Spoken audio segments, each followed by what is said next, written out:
30. I was reaching for the doorknob. The phone rang. It was our daughter Holly, who lived several miles to the east of us. Her message was short. It's the fire.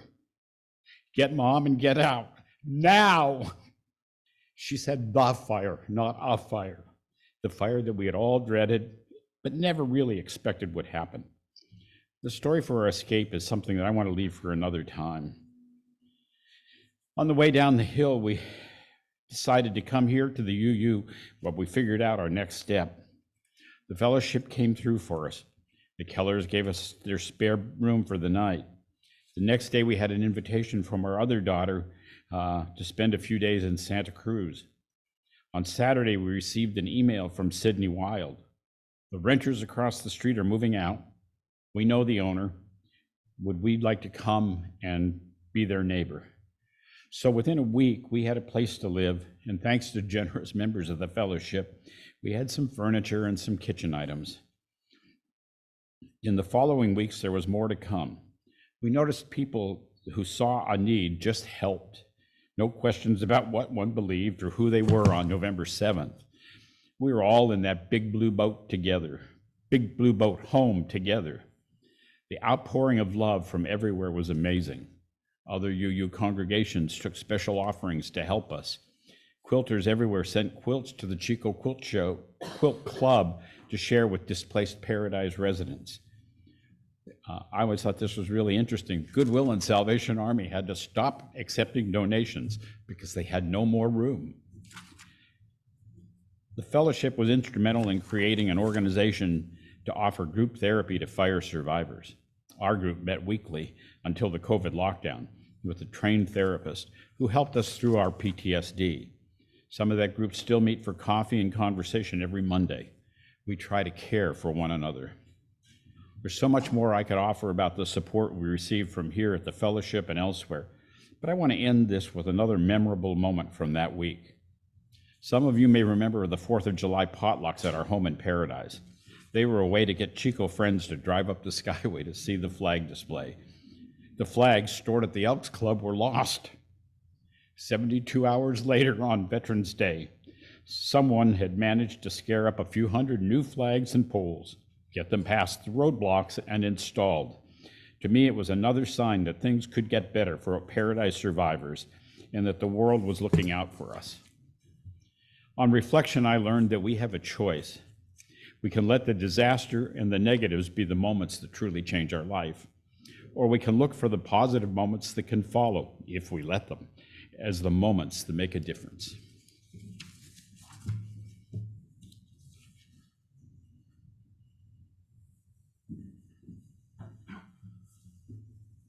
Please rise in body or spirit and join us in hymn 1002, Comfort Me.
The Butterfly Effect by Reverend Dana Capasso Stivers.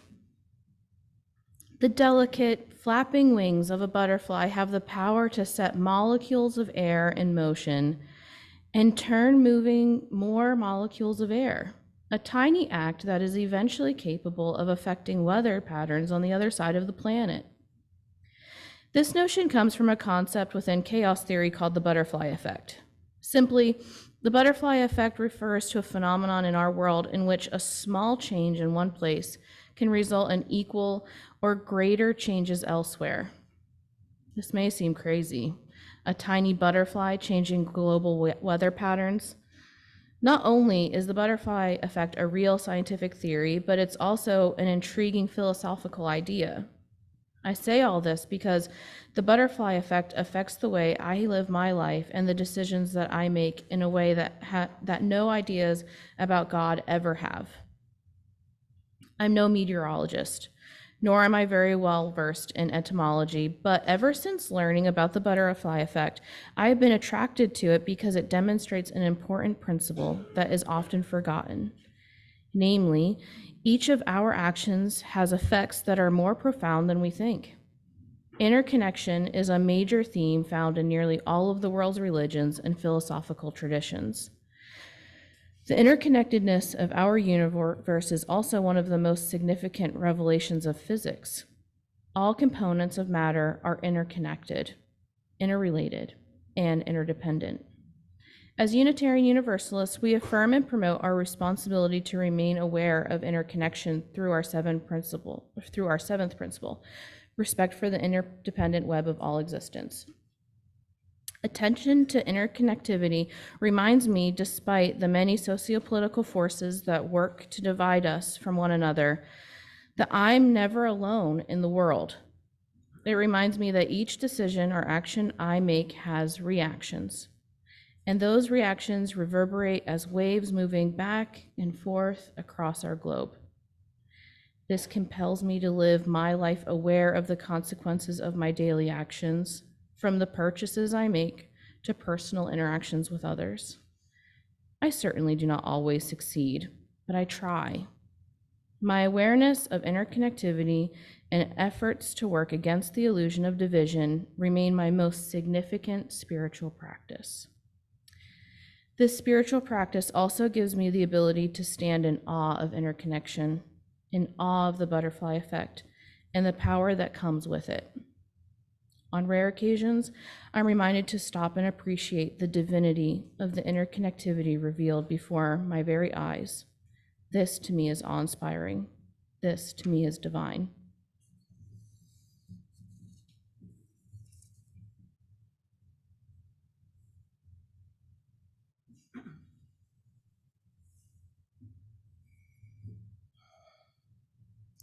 Beloveds, I mentioned that after service, we'll host a vigil today, as this Sunday is closest to November 8th. The fire took lives, changed lives, this congregation and the surrounding community and the region. David shared part of his story in the reflection. Thank you, David. We will invite people to stay for the vigil at noon and share stories of the fire and any grief or loss that may be coming up in this time. Anniversaries do that. There's also a number of other events highlighting that interconnectivity that Courtney just spoke so poignantly about that have been weighing on our hearts and spirits. And when that happens, trauma and loss can bring up trauma and loss. And so with both of those, this year we may or may not be feeling the anniversary a little more intensely. So today we will also invite our stories of the interval recovery, of the structure of community, and with supporting music, you are all invited to sing along, because singing in community is so healing and spiritual, so powerful. For the rest of this service, I will focus on the moments that change our lives in powerful ways.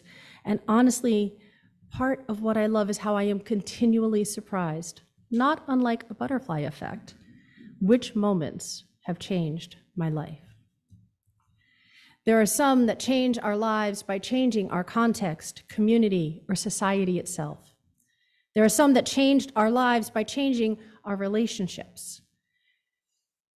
These I invite, as my colleague, Reverend Nancy McDonald Ladd, described, the holy abrasion of relationship.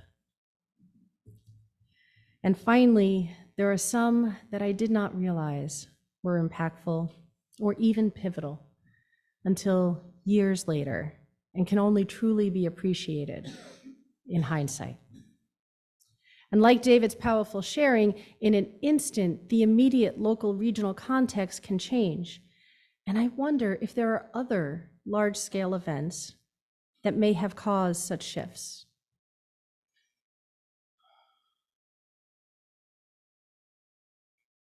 I know some of those moments are also less regional and more national. Many people I know remember where they were when Martin Luther King Jr. was assassinated and during the famous March on Washington for Jobs and Freedom. Note it's jobs and freedom. It always gets abbreviated with jobs being left out. On August 28th, 1963. And for some people, they also remember where they were on the assassination of John F. Kennedy or the moon landing. Still others remember for 9/11.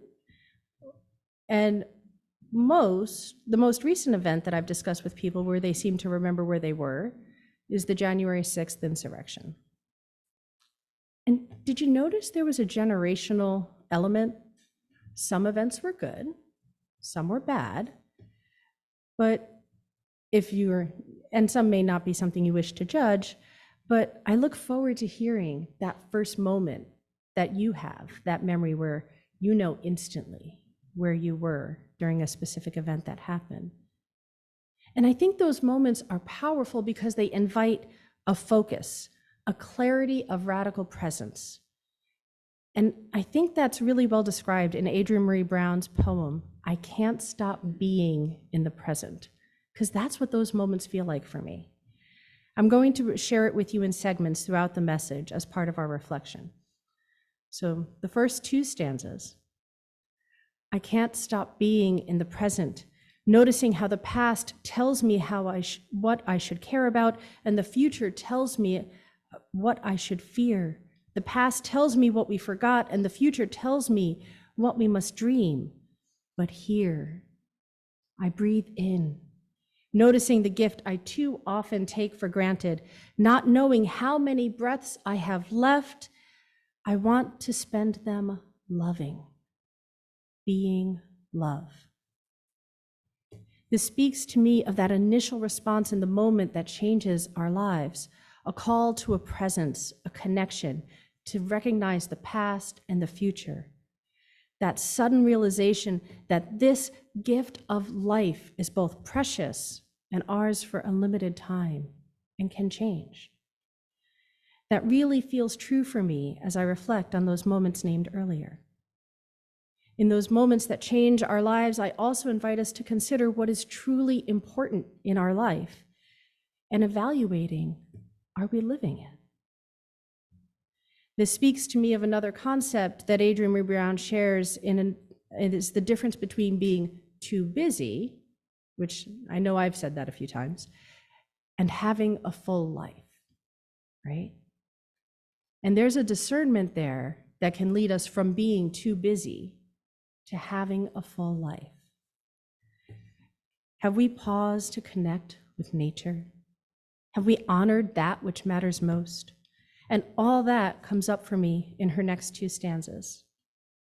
I have done so much, so many tasks, but what matters most has been the listening to the thirsting dirt, to the spiraling wind, in the wake of murmuration, to the drumbeat of ant feet moving, abundance with a million hands, the sacred erotic of pollination, the orgasmic opening of mushrooms, pulling the yes for miles around, and the innocent violence of predators feeding their children. The way the wild wastes nothing, and the way the cedar gives me permission to pray. I thought someone else had all the instructions, and I, stumbling, following, praying to become worthy, must admit that I have been grieving and grieving. And I don't know and don't trust, and grieving so deeply, a world that is still breathing, anticipating failure in spite of my visions. The first stanza for me really describes the interconnected web in a deep way, while the second stanza challenges that we look outside ourselves for answers without trusting the inner spark of the divine within each of us. And sharing the world is still breathing while we're transitioning to climate grief, anticipating the failure of visions of life and love. We are whole, beloveds. Worthy and grief is part of life, and we can feel that. It's part of love. And while we can distract ourselves from our inner connection, sometimes we deny it. Honestly, beloveds, there is nothing in this world we can do that will change it. We are interconnected beings. And the next two stanzas take us through that deep interconnection, this time instead of from nature to our freedom and ultimate power.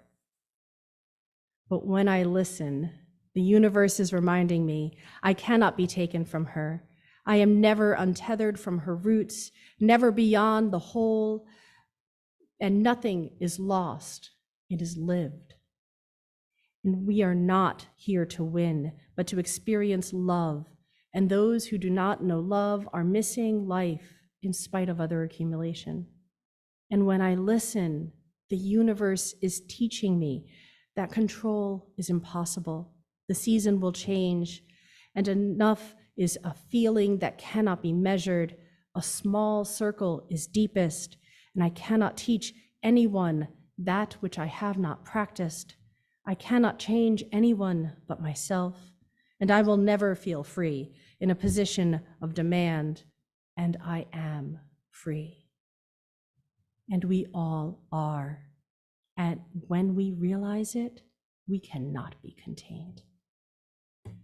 I love how these stanzas of the poem both start with an admonishment to listen. I love the call to honor our connection, the vitality to living, and how it is so much more than material gain. In the moments that changed my life, I have almost never said, gee, I wish I worked more. Not a thought. I almost always realized how much change just is. Life is change. How much energy do we exert in the efforts to control that change? And really, beloveds, can we? I would say no. I really believe we are more impactful, whole, and connected when we are in the flow of life, the flow of the seasons, the currents, and the more, so connected to the world in our interdependent web. And I also love the call to practice. Every time we breathe and share, pause and reflect, we co-create our lives and our ministry. And we cannot share what we do not practice. Finally, how powerful is it to recognize that we cannot change anyone but ourselves, right? How much effort do we waste in that space? And yet, we are always free. We always were, and the realization is so powerful. So I invite you to believe with me, beloveds, as we reflect on moments of radical presence with our beloveds, presence in our professions, presence in community, presence in the moments that change our lives, our context, relationships, and that surprise us with their impact that we may only appreciate in hindsight. Please choose a moment of radical presence at your level of comfort to explore in community today, a moment that you feel changed your life. Do you have your moment? Some questions I would like to offer for reflection and exploration. What is revealed in that moment?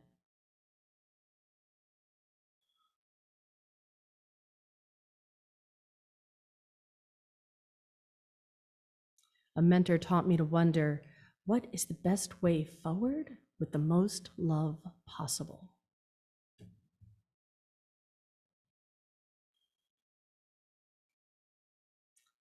And how does that moment show us that we are the ones we've been waiting for?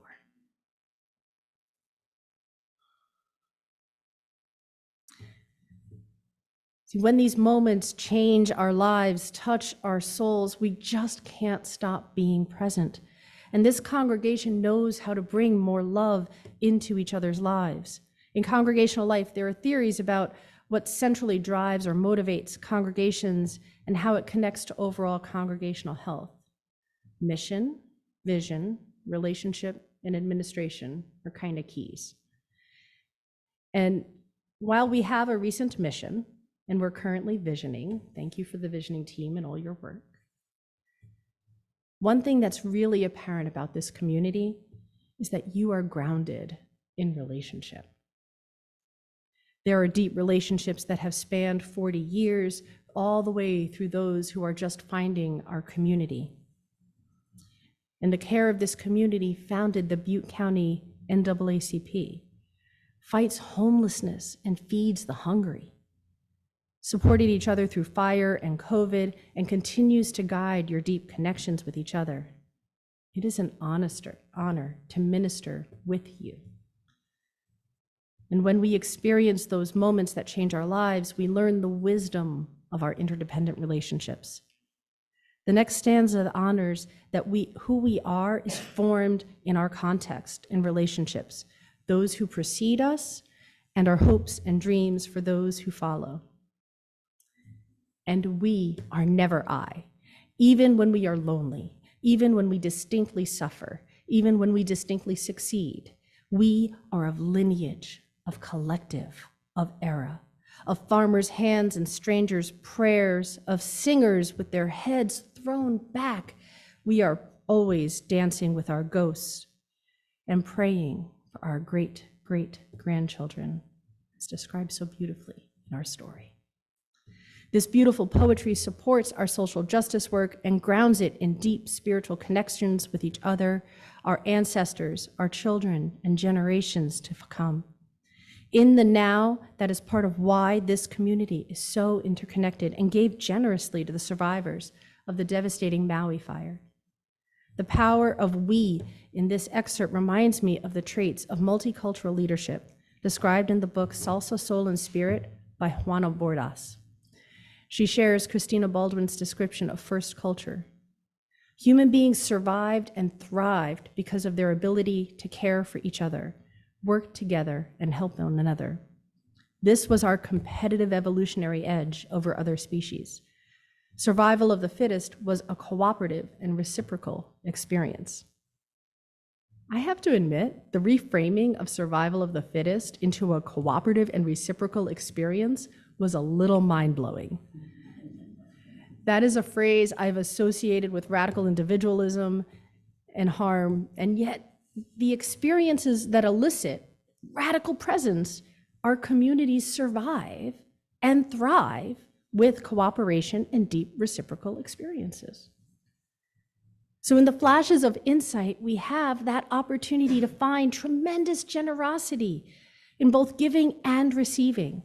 And when changes and insights are communal, we can also connect so deeply. Presence in all these moments that change our context and relationship, or even those that surprise us with their impact, can spur us into prioritizing activism and working for the common good. Radical presence as a spiritual practice helps me find gratitude, hope, and forgiveness. In the final two stanzas, the future is being decided, the future is being practiced, and the future is being planted in this breath, and this breath, and this breath. And so I breathe in, noticing the gift I too often take for granted. Not knowing how many breaths I have left, I want to spend them being love. Beloveds, I want to spend them being love. And so in those moments of radical presence, I feel a call to remember that interdependence is actually our human superpower. Remember the power of we. Honoring the power of we, I invite you to call to mind something supportive for you, something that was generative and comforting when we are not okay. And beloveds, it is always okay to not be okay. We just have to ask for help. and let people know and lean into that interdependence, because interdependence is our human superpower. Today, I want to honor those moments that can change our lives, creating or revealing that interdependence.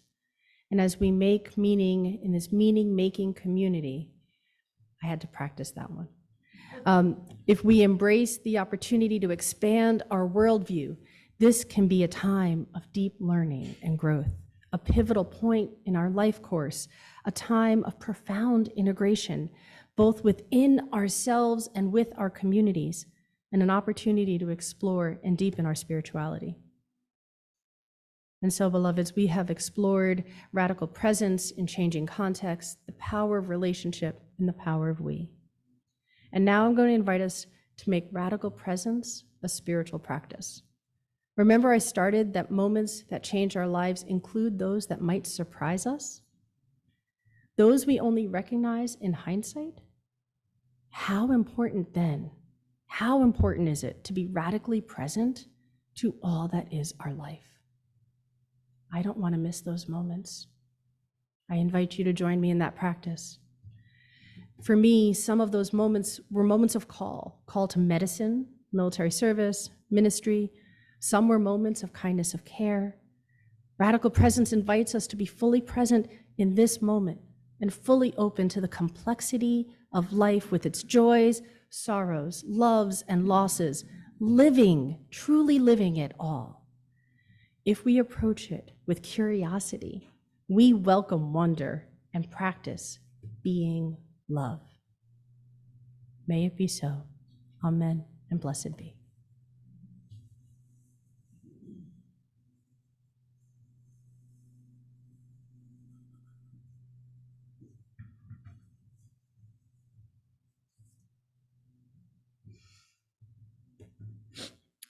Our offering is one of the ways that we take our ministry into the world